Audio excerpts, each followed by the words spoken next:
And we are officially live. Hello to all you BC WrestlePod nerds out there.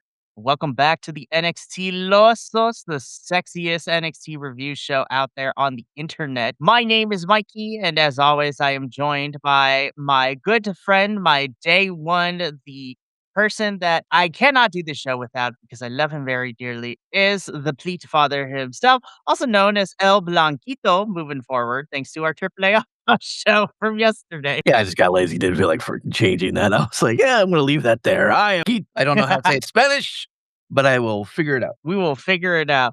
And we are here for another exciting post show about NXT, specifically the Tuesday, June 9th edition of the show. Lots of things happening. We got two new number one contenders. We have a new champion to talk about as well.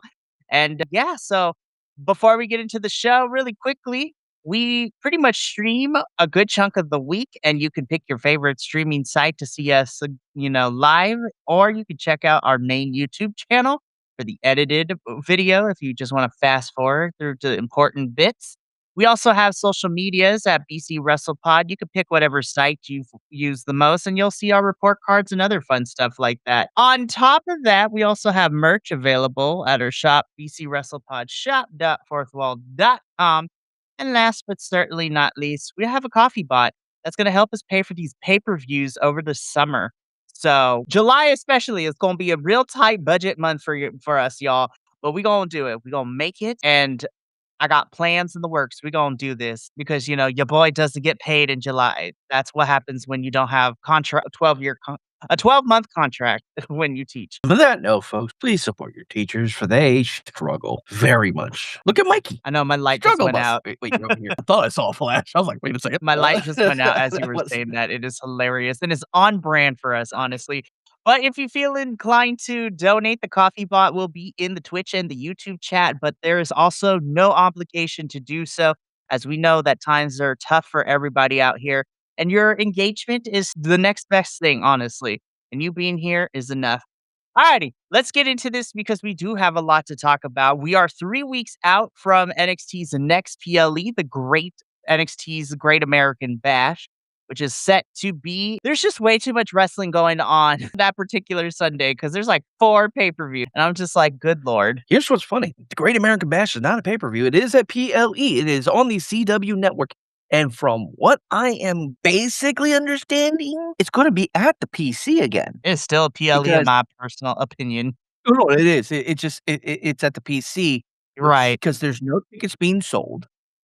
Every time I look at any of the banner, it says Orlando. So that means that they're not doing it anywhere else outside of the PC. So I'm hype because that means if I can get back into that, your boy's going. He will be in the building once again as he was for Vengeance Day earlier this year. Oh my God, that was so much fun. Vengeance Day was great. Okay, going to a show is amazing for NXT. It's a great crowd. It's small. It's very intimate. One of the things I like to joke about with one of my local wrestling creators, his name is Fatherless because he doesn't have a dad. That's his tagline. I'm just gonna keep going. And I love the guy. He's great. He always yells at me for some reason. It's like every time I look at his content, he's yelling. Anyway, I try to pick him out every time that I'm watching NXT and I'm not in person. I'm like, hey, where's Father? Where's that hat? Where's that? There it is. He's usually like right front center at the top of the ring on the left side of the ring at the corner. Because it's the crowd kind of goes like this. You got the entrance that comes out like this, trying to get in the middle, trying to be nice to the vertical people. There we go. So it comes out like this, and then it kind of goes off at a weird 45-degree angle, and then it comes out, and then it wraps around. It's a really good. There's rarely ever bad seat at NXT. I think the worst seats are where they put the handicap people. That might be the worst seats, only because sometimes they are because they're seated on the floor basically. So there might be like some weird angles that they can't see sometimes. I don't know. I never get the opportunity to go over that area. The closest I get is either on that long wall right there at the entrance or right behind Booker T. That's literally been my dichotomy. It's like that section area. And that's great. I love it. It's fun. I can't wait to go again. I'm excited. I am signed up to go on to next Tuesday. So we shall see. We shall see. And with that, let's finally get into the show. Alrighty, so we kick things off this week with NXT with this flipping match. Lord This Almighty, this flipping match, I'm upset that I didn't get to see this in person. oh I my missed god, this Axiom Fraxium 2 weeks in a row. my goodness, this match is already television, like, in the contention to be TV matches of the year. Lord Almighty, these four went at it, and it was oh man, what a great match! Holy crap! So of course you have Nathan Frazier and Axiom taking on the team of Moreno and Noam Dar. Lord, this is just great. This is great European fast-paced tag team action because they all have history with each other in the European scene. My God, what a treat. No notes. 0 notes. Great back and forth. I loved it. I think this oh, I spilled some water. This was actually a really good match that I absolutely adored. I wanna watch it again. Oh, 100%. This was fantastic. Again, I don't have too much. This was definitely easily my match of the entire night, and I'm like, "Why you gotta start out the show?" But Well, I man, had to what a set the tone, so, you that know. is very true. But this was fantastic, and I will say this for a good chunk of the matches this evening, there was some great in-ring action between everybody involved, which I really enjoyed, which is not rare for NXT, but, like, almost every match hit, except for one. What? It sets up what the story we're telling, specifically with Saquon Sugars, and we gonna get to that when we get to there a little bit later in the show, but Fraxium win, hot opening match, hot damn, easily one of my favorite matches in NXT so far this year. And yeah, we are going to see if this still ends up being my favorite match of NXT for the year as we continue on. But great stuff. After this match, though, we get into our first of many backstage segments. There was a lot of pre-tapes and backstage segments this episode. So we gonna try to do our best. So Ren Sinclair is here with her best Kendall Gray, and Ren wants to get started with this Women's Speed Championship tournament to see who she will face next. And then Lola Vice comes in, our NXT Women's Champion and one half of the AAA Mixed Tag Team Champions, which prompts Ren to leave because she knows that Kendall and Lola got some stuff to talk about. Lola says that she is rooting for Kendall and she hopes that she takes care of Kalani Jordan later on in their match, and that what happened last week, she didn't mean for it to happen. And Kendall Gray tells Lola to save it because she's not interested in hearing it, and she will see her at the Great American Bash. So Kendall got a little bit of some spiciness to her after getting back bit handed by Lola accidentally last week. And I'm like, okay, be like, Kendall's got that motivation to head into her match a little bit later in the show. So I'm like, all right, let's see how this turns out and who ends up becoming number one contendership. Spoiler alert, it's Kendall Gray, but we'll talk about like the play by play in the match a little bit later when we get there. Yes, which is, well, first let's talk about this though. This is part one of this NXT, Mr. NXT. So I gotta set the scene because this is insane. I try to put these in the places if I remember. Again, I was also watching this late at night and doing lots of other things. So my order of things might be different. But really quickly, we need to introduce our judging panel for the Mr. NXT pageant. Of course, this involves comedian Matt Wilson, I believe is his last name. I forgot. I think it's like, yeah, I think it's like Matt Wilson or Mike Wilson, something like that. I He's know it's Matt Wilson. I know it's Matt. I don't know if his last name is Wilson. But anyways, we got comedian Matt Wilson, SmackDown superstar extraordinaire Kit Wilson, and of course our WWE Evolve champion Aaron Rourke. Love Aaron. He's fantastic. Love him. He's great. I loved Aaron and I loved Kit. I thought bringing Kit in for this was just perfect. The only thing that you could have done was replace the Matt, Mike, Comedian. whatever. Is if they brought back Rico. Oh my gosh, that'd be amazing. I don't know if WWE would ever bring him No, they back, won't. They won't. especially since Rico did a quick appearance for AEW, so that may have blacklisted him from WWE, which is petty, but whatever. It's fucking them. They, Oh my they, gosh.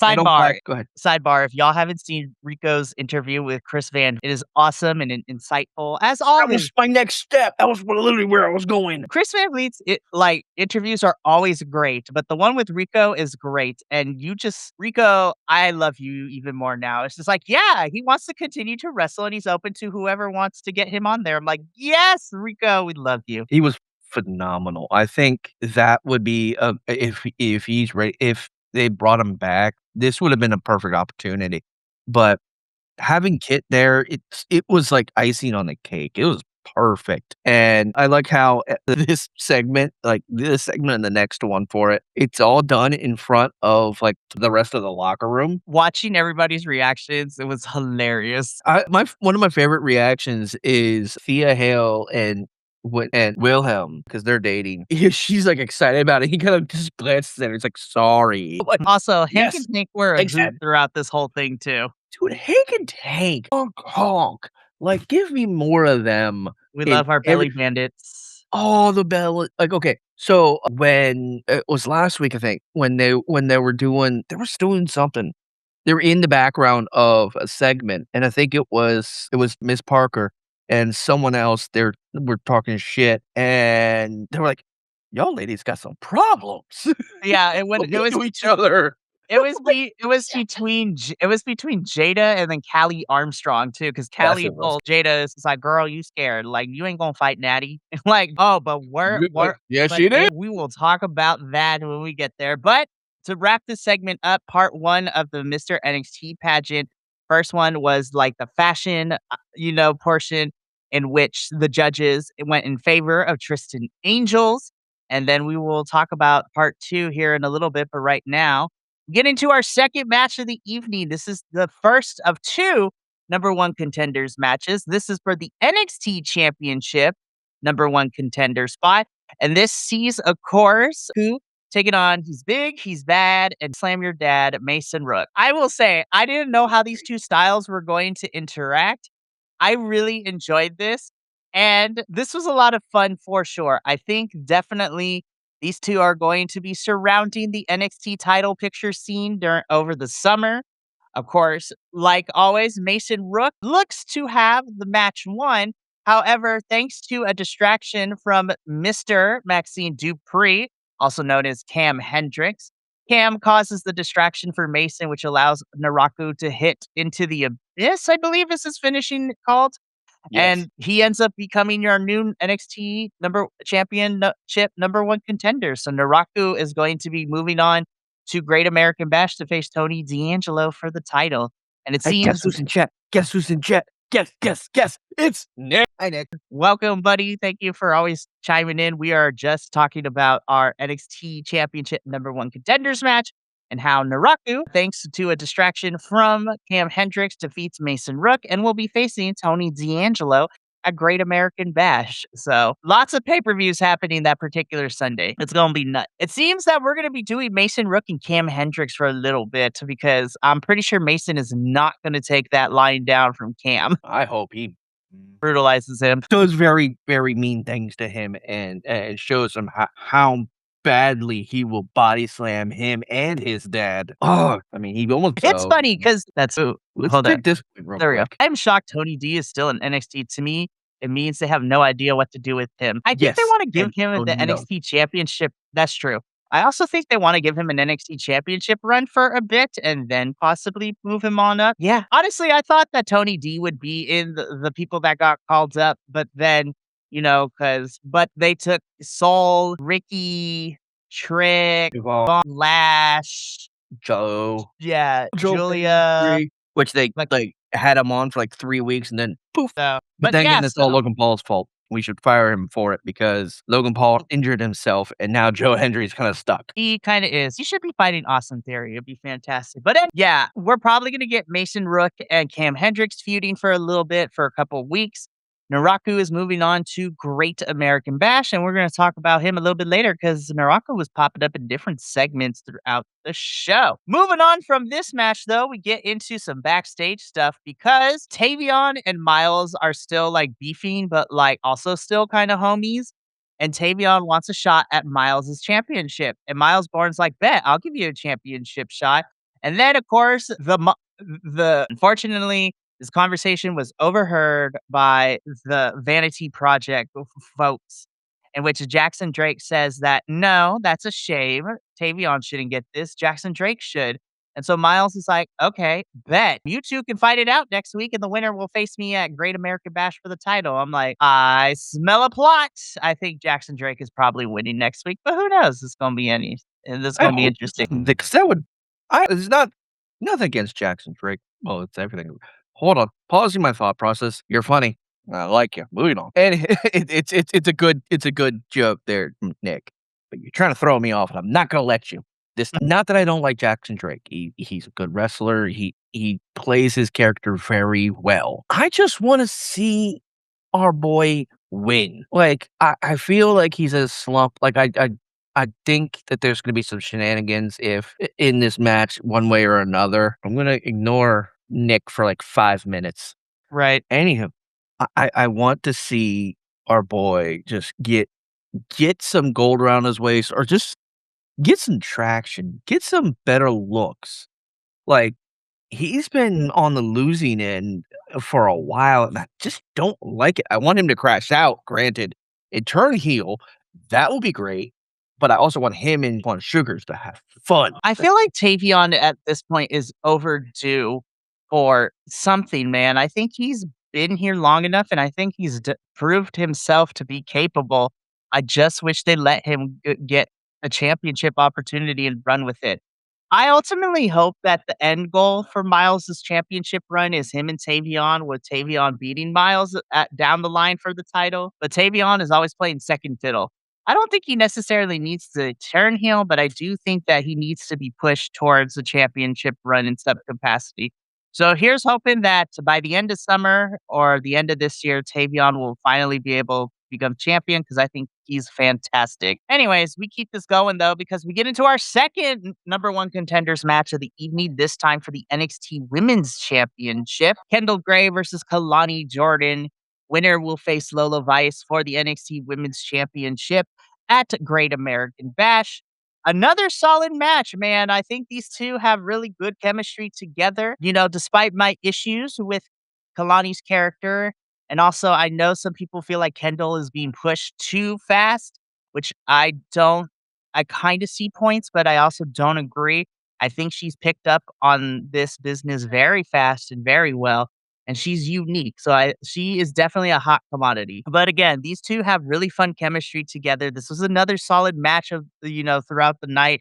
Lots of great wrestling this episode, which I was really happy about for NXT this week. Really good stuff, fantastic. Kendall would end up winning, and so she will be facing Lola Vice at Great American Bash for the NXT Women's Championship. So again, despite my issues with Kendall being pushed a little too fast and Kalani Jordan's character still trying to figure it out. I'm starting to come around to it. I just need a couple of, tuning when it comes to certain aspects of her character. But other than that, it's a very solid match, very good, and I highly recommend people go watch this. This is really good. This is very good. I enjoyed it a lot. Same with you. Kalani's character is abrasive and it is a little grating. I'm not happy with it. I understand what they're trying to do. I'm saying they're trying to put her on a pedestal. I'm just hoping that they tone back the mean girls aspect of the character. This was a all in all great match. There was no outside interference. It went good. I'm trying to think what else to say about this that we haven't already said because I'm liking Kendall. I know that people want, as you said, I have a burp that's just stuck right here. Yeah. There it goes. That's a little one. Anyway, it's like every time I would get to my crescendo and start to move forward, I go, nope, no, no, no, no, no, no. Anyway, I disagree on that premise because the thing with Kendall is she's been around for a while. She started out over in Evolve. If I remember right, she started in LFG as well. I keep forgetting who's LFG, who's not until they say it. She's been the Evolve champ. She came over to NXT. She vacated the Evolve championship. She's already been a champ. She's pretty much been working really well since coming to NXT, and she's been here for a handful of months, and she's going for that title now. That makes a good bit of sense. She's just continuing on the train towards a championship. Where you can argue with some people like that, like Naraku and Mason Rook, who and Cam Hendricks are right there, who've just, been here for maybe like a month or two at the most, and now they're getting championship spots at least, and it's like it kind of makes it scratch your head. Now I won't say these guys don't deserve it because fucking Mason Rook's amazing and Naraku, dude, fucking phenomenal, man. That guy fucking works. But it's still a situation of it's like, okay, you look at how long this person has been with this company, and you look at the accolades that they've already gotten. Kendall is great. She definitely deserves this chance, and it also helps with the fact that there was the accidental elbow to the Mhm, face right. with Lola. Even though Lola's like, "Hey, man, I'm sorry that I wasn't trying to hit you." That's and then there's some contention there. And it's like it was fun. I was listening to commentary about that, and Booker's like, "Oh, she shouldn't have apologized. She's a champion. You don't need to be blah blah blah." Well, if you do something by accident, you hit someone that you ain't supposed to, that you weren't even aiming for, it just happens. Yeah, of course you're gonna apologize. You gotta be a human being. Show some empathy and camaraderie with your fellow wrestler, Right. especially if you're pulling for them to fight against. But yeah, this was a great match. I look forward to Great American Bash when I see Kendall and Lola go at it. It's gonna be grand. Right. And I think to kind of finalize, this segment too, is that I do love Kendall and I think she's fantastic. I'm just hoping as the summer goes on, though, we will expand the women's field a little bit because right it's Kendall, Kalani, and Lola right now. We just finished with Izzy because Izzy is now being a part of the speed tournament coming up here soon.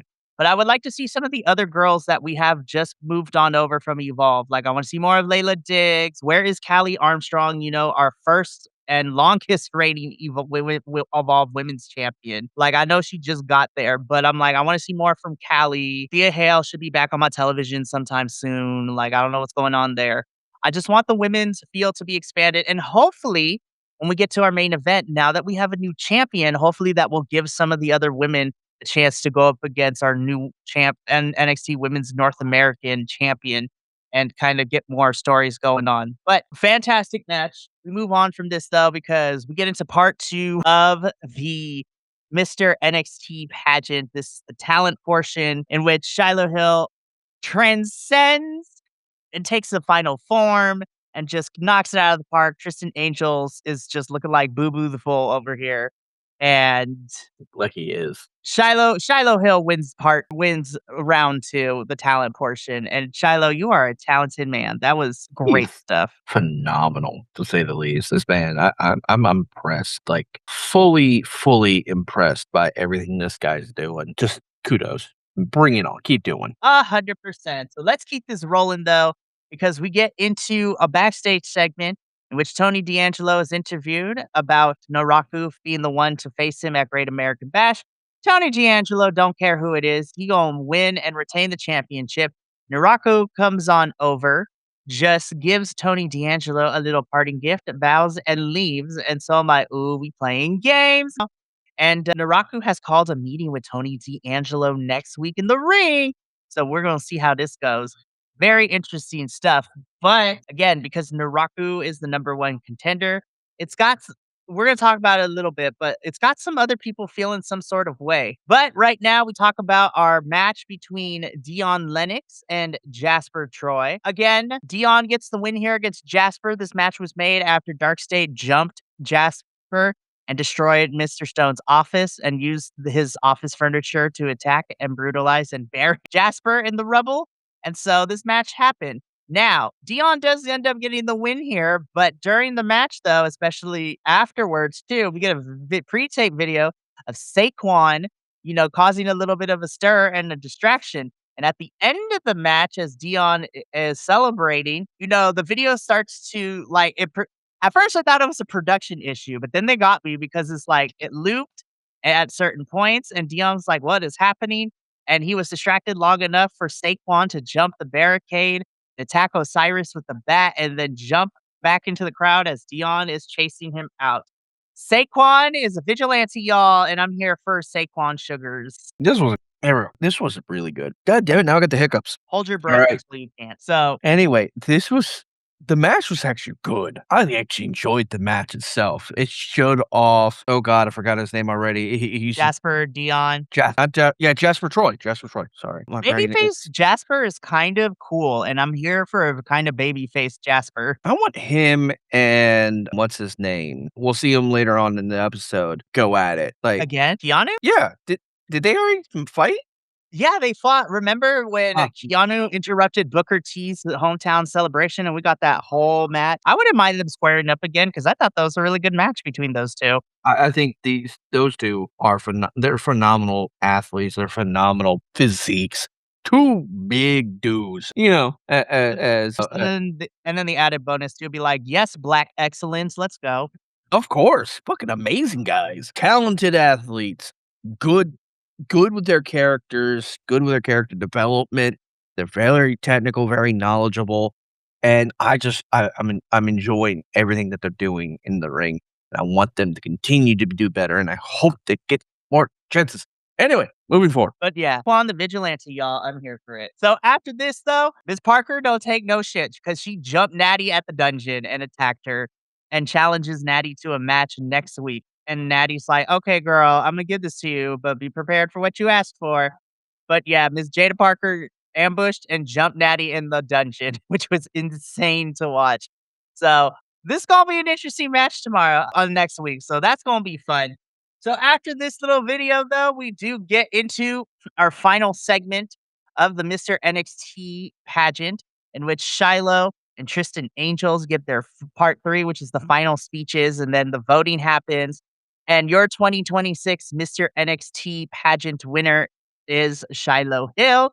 Shiloh gets a really neat sash. Tristan Angels is a sore loser and attacks Very sore. Shiloh and takes it. So it seems this is the official kickoff to a Tristan Angels Shiloh Hill in-ring feud, which I'm here for. It's great because and as the most important thing was pointed out, Tristan Angels is toxic. As said by Kit, I love that. That was my favorite part. I was waiting for it to happen. I'm like, come on, give me the toxic. Give it to me. I want Toxic, it. toxic, Like toxic. toxic. Like Great stuff. But yeah, Shiloh is your 2026 Mr. NXT pageant winner. But for me, this also going to set up a proper in-ring feud between the two, which is going to be fun. And I see something happening at between these two for a Great American Bash. So some good times are ahead for sure. Alrighty, Kilts, let's get this into it. Keanu Carver was not happy about all these guys jumping the line for an NXT championship shot. Naraku and Keanu Carver face off a little bit. Keanu Carver tells Mr. Stone what's next for him, and Stone tells Keanu that he will give him an answer next week. So we're gonna find out what's in store for Keanu Carver next week. And I'm like, all right, I see you, Keanu. And I'm like, you know what? Not gonna lie, you have a little bit of a point too. I was just like, all the new guys came in and just started to jump in the line, so to speak. Now, granted that like kayfabe wise, these are big international established stars across the seas already. And Keanu, we're just starting out, in wrestling wise because you are athlete turned wrestler. But I see your point. But I'm excited to see what Stone has for Keanu next week, man. I'm not gonna lie. it's gonna be very interesting. As you said, okay, so I didn't like Keanu's character initially, but they are fine tuning it and they are developing it better. I truly think what really turned it around for me was that like interview that he did, the same Yes. person who did the OTM interview a couple weeks back. Yeah, because she's That made supposed to me be that's what made me really like Keanu. I'm like, all right, Keanu, you won me over with that one. he softened the edges a little with still having the sharpness, and he tried to personalize it a little bit more. He's like and it's not just angry black men. It's, "I'm angry. I want my shot. Give it to me or I'm gonna take it." And it's a lot less hostile. He is here to put in the work and he wants what's his by putting in the work. And at the same time, he's like, oh, these people gonna jump ahead of me and they haven't been putting in the work. Nah, that don't sit right. Or they barely just got here. They haven't done too much of the work yet. So why are they getting shots? But Like, again, I'm hoping whatever Stone has for Keanu is something of substance because I do want to see Keanu start to be elevated and given something proper to sink his teeth into as he's I had some pretty good stuff here and there in terms of short term, but I'm looking for a little bit of a long term summer feud, at least for Keanu or a program that involves him. So, Stone, don't mess this up. We're going to see how this turns out next week. So, just to let y'all know, next week's card is going to be very fun, in my personal opinion. Of course, we have the face to face between Tony D'Angelo and Naraku. We have a number one contendership match for the NXT North American Championship Jackson Drake versus Tavion Heights. Winner will go face Miles at Great American Bash. We also begin the Women's Speed Championship tournament to see how that goes and who's going to be the next opponent for Ren Sinclair. And then we're also getting versus Miss Jada Parker in NXT next week. I was like, yes, I'm here for this. I'm here for it too. Natty some time on the screen because she's practically just been doing like LFG and behind the scenes stuff. She's not really like, for at least from what I can tell. She hasn't been utilized on main roster like for a while now, and I'm like, I don't understand why. Natty, I think, is great, but I'm happy to see her here in NXT, and I think her and Jada gonna have a good match next week. Oh, I think it'll be fabulous. I'm really excited.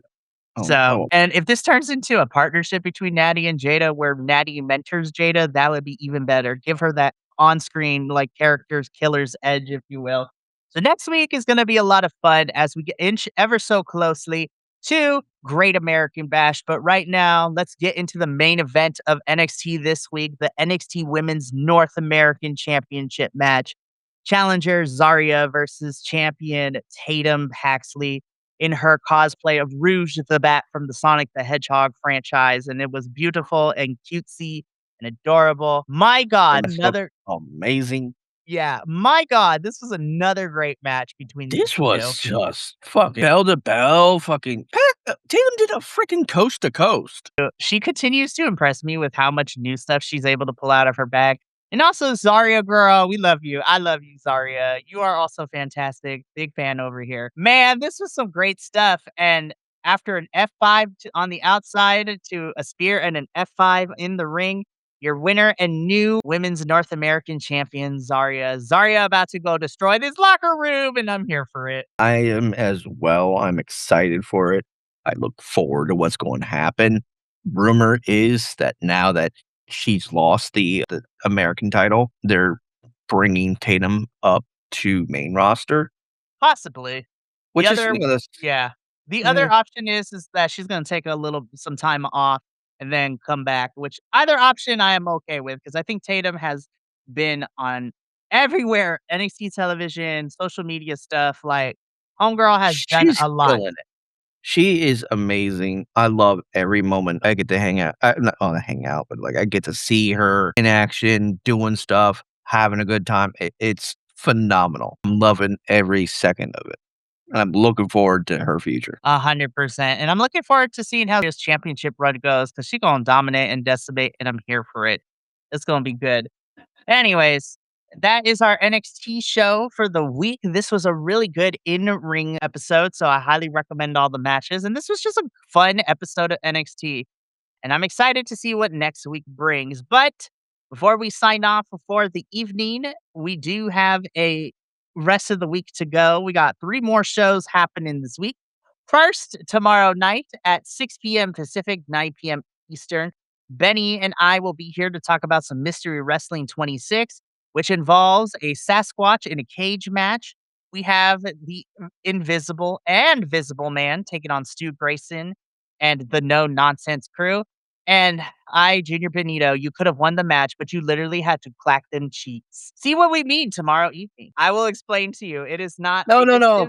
figurative. Do not explain. This is gonna have to make me go back and watch because as I love mystery because they do stupid shit like this. It is phenomenal. And I'm like, I can't I'm gonna if I have time either today, tomorrow, or the rest of my week, I'm going to watch so that way I can get caught Oh, up on please that. do. I set the link in the Mystery Wrestling text thread, so it's, like, there for you to watch at your given leisure. But that is going to be the first thing that's tomorrow evening, and then at 7:30 PM Pacific, 10:30 PM Eastern, I will be here once again to rock out another Solo Progress Wrestling review, and I will be talking chapter 195, Wonder Brawl 2, in which we saw lots of good matches, women killing it, men killing it, Simon Miller having a great match as well, and also new tag team champions. So I am excited to talk about that. And then Friday, we wrap up the week with our TNA post show. So it's going to be a fun time heading into the weekend. But that is going to be it for us here tonight at NXT Los. But I will be back later on in about an hour or two to talk some CMLL, and we're doing a double feature. So we're going to have a good time. But from all of us here at BC WrestlePod and to you at home, remember, take care of yourself, love one another, stay iconic, and more importantly than anything, you always deserve to finish your story. We'll catch you later tonight for some CMLL action, but until then, and until next time, peace. Thank you so much for tuning in to another Vibe Tribe production. What's gonna happen next time? Well, you're gonna have to tune in to find out. But until then, remember, take care of yourself, love one another, and as always, make sure that you keep the good times rolling. Thank you for being here, and we'll see you next time.